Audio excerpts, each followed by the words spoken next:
Boa noite, estimados irmãos e irmãs que aqui se encontram. Boa noite a todos aqueles que nos assistem pela internet.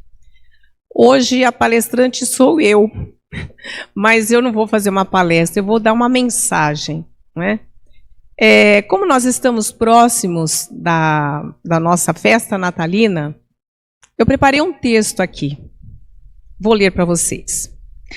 Mais uma vez, fazemos uma pausa nos nossos afazeres para recordar daquele que veio ao mundo despojado de todo bem material, mas pleno de riquezas espirituais. Estava predestinado para servir de guia luminoso de todos os tempos. Ele veio para pregar o bem e a concórdia entre os homens sem distinção de raças. Não sentiu a ambição de converter-se em senhor das criaturas humanas, mas sim em seu conselheiro e salvador. Sua doutrina é a essência da bondade. Por isso, quando os homens a esquecem, caem em todos os abismos e ficam perversos e egoístas. Jesus deu o mais sublime exemplo de tolerância.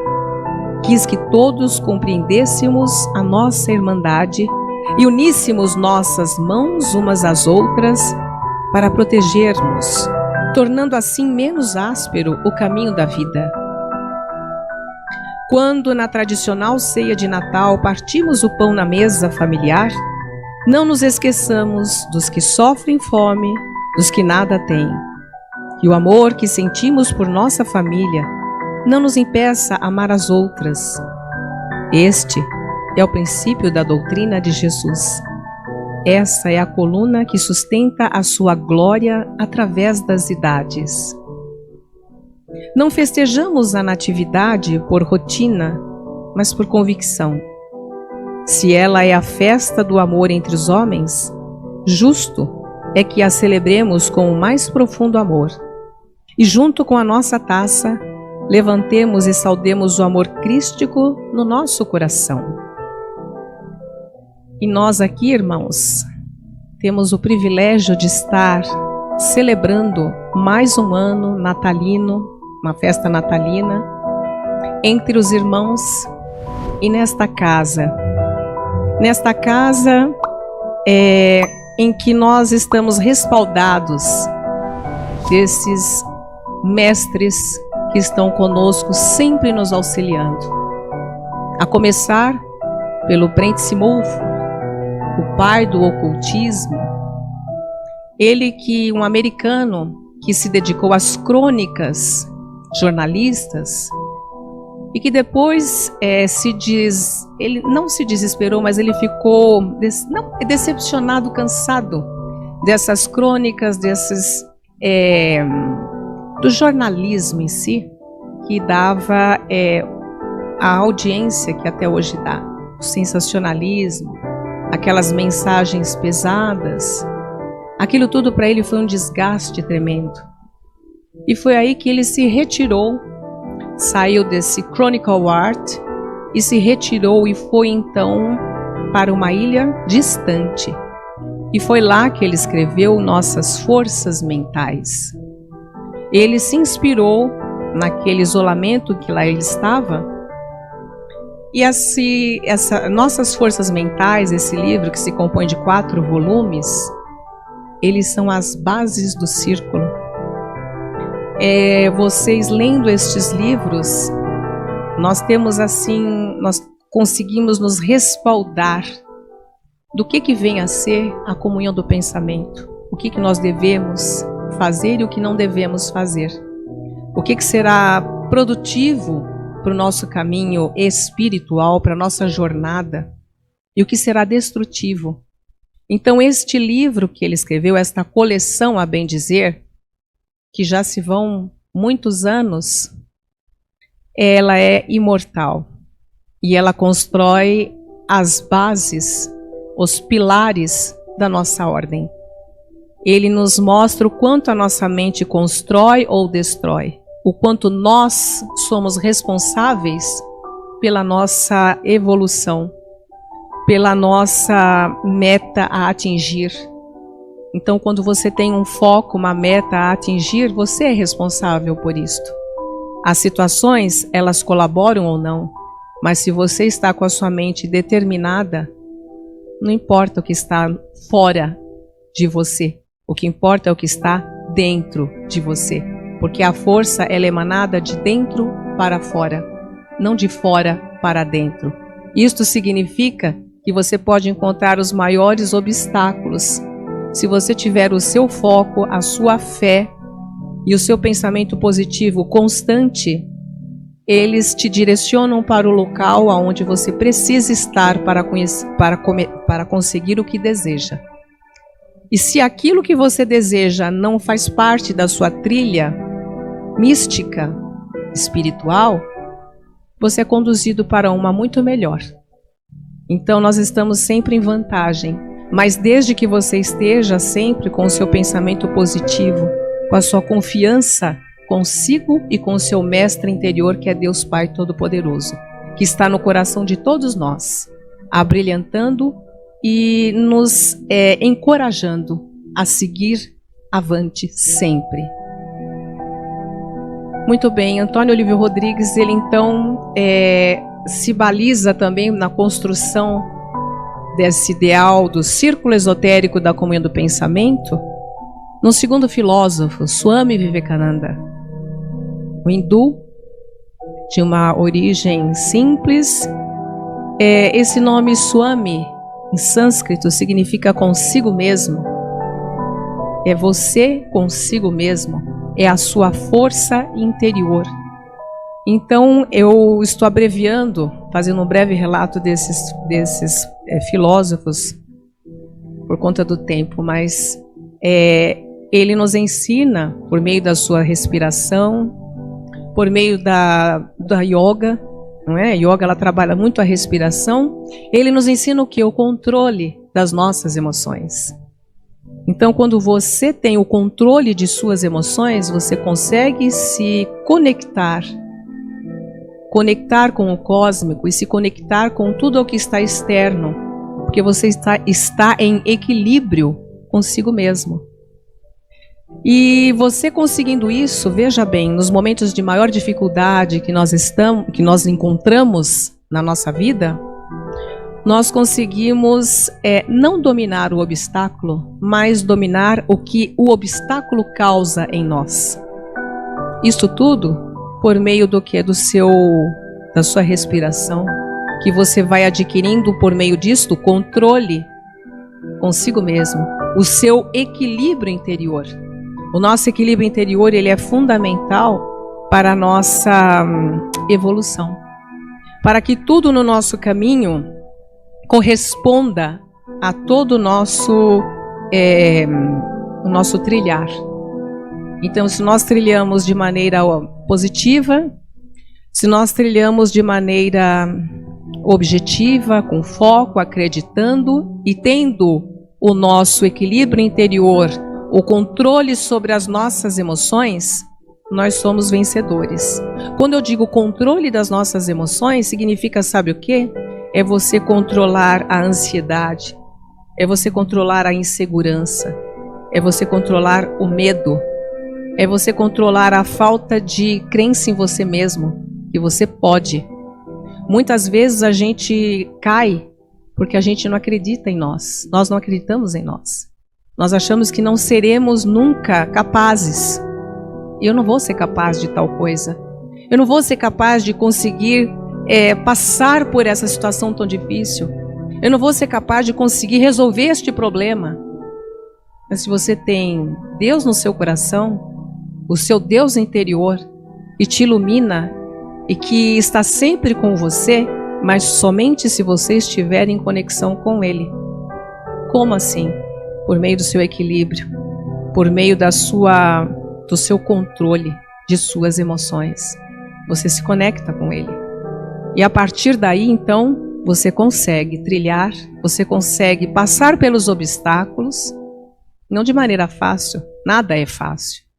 Tudo é muito trabalhoso.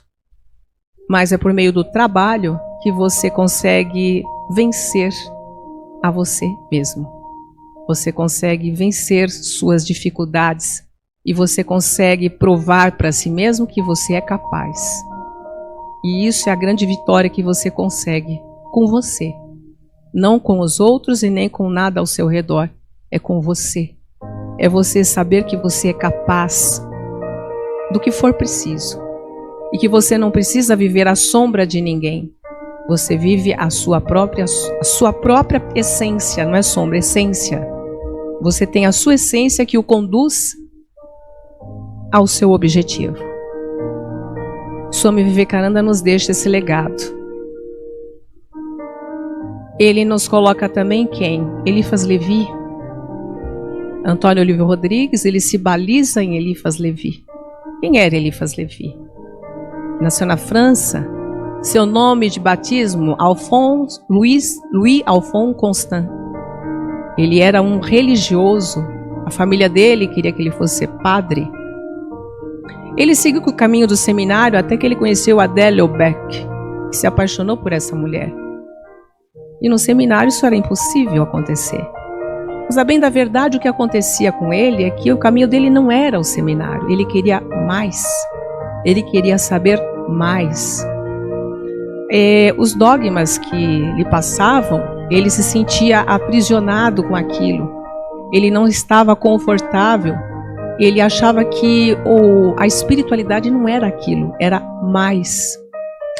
E é quando ele conhece a Madame Guyon, na França, que era uma filósofa, e que também ela era uma pesquisadora também. E ela então, ele, com contato com ela esclareceu muitas dúvidas que ele tinha em relação a pecados, o que é o pecado, o que não é. Isso aprisionava a mente dele. E ela então o esclareceu muito sobre isso e ele acabou escrevendo a Bíblia da Liberdade. A Bíblia da Liberdade, no momento, foi um ato polêmico que causou uma revolução. Ele era um revolucionário, porque ele não se contentava com o que era passado, ele queria mais. Ele sentia que tinha algo mais por trás de tudo aquele ensinamento religioso que lhe era passado. E foi então quando ele conheceu Emanuel Swedenborg, um alemão, Emanuel Swedenborg. Esse alemão, então, foi aí que ele fez os experimentos dele, foi aí que ele conseguiu dar voos maiores, e ele então sentiu diretamente o seu contato com a divina espiritualidade. Foi por meio deste filósofo. Ele passou então a estudar a Cabala, passou a estudar,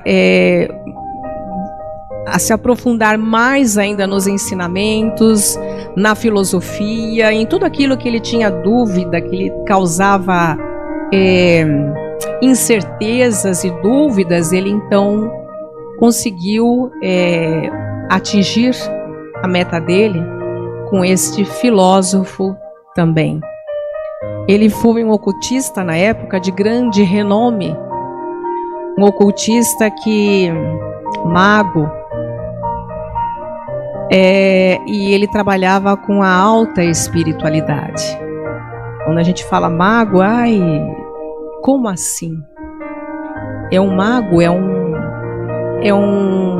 digamos que um espiritualista, mas que ele trabalha com a alta espiritualidade. O que é alta espiritualidade? É o pensamento positivo, as forças da natureza, as forças dos elementais, são as forças que existem no planeta, no universo, e que nós desconhecemos. Então, o nosso universo ele é regido por forças cósmicas, por energia. Nós somos energia. Então era tudo isso que ele queria saber e se aprofundar. E naquela época ele conseguiu muitas descobertas. Os livros dele são de extrema profundidade e de um estudo, para quem quer estudar, muito importante, para que a gente esteja sempre consciente e ciente todo esse magnetismo que rege o nosso universo. E por fim, o nosso querido Antônio Olívio Rodrigues, um imigrante português simples, que chegou no Brasil em 1890, não tinha assim recursos para grandes estudos, mas ele tinha uma grande espiritualidade, uma grande iluminação que o direcionava para os locais certos nas horas certas. Ele foi o precursor da astrologia. Ele era um homem que ele queria saber, ele tinha insights como fazer para melhorar a humanidade, para que a humanidade se tornasse melhor. Ele tinha esses atos, momentos que vinham de iluminação na cabeça dele, e ele então ia buscar livros. Ele era um pesquisador também, um leitor. Ele traduzia os próprios livros dele. Ele era um autodidata. E por meio do século XIX, que começou a vir muitos livros de fora para cá, ele trabalhou também numa banca de jornal, e foi ali que despertou esse grande interesse dele de leitura e de saber mais sobre a espiritualidade. E ele queria muito ajudar a humanidade. Ele então começou a estudar astrologia. Ele tinha um consultório na Liberdade. Esse consultório era onde nós temos aqui a livraria.